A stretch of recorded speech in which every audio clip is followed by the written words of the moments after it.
This is Tom Sawyer Park, a huge 550-acre park on the outskirts of Louisville, Kentucky, where people visit every single day by the hundreds for cross-country meets, playground time, and dog walks. But did you know that this peaceful park sits on the exact land that was once known as Lakeland Asylum, which was also known as Central State Hospital, or as folks called it when it first opened up back in 1873, the 4th Kentucky Lunatic Asylum.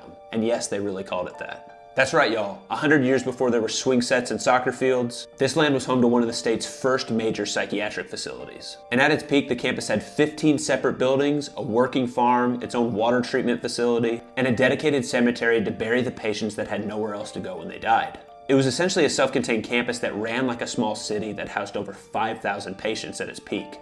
But many of the methods used here over the years were anything but humane.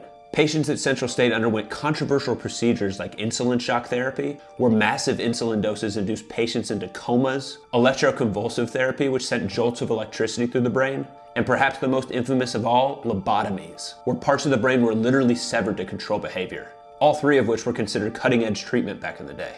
And as you might imagine, over the decades, Central State became shrouded in controversy, with mounting concerns about patient mistreatment, overcrowding, and outdated practices. It's also rumored that more than 5,000 deaths occurred here, many believed to be unrecorded or hidden, with only 900 graves being officially accounted for, meaning there could be thousands of unmarked graves still scattered across the grounds today.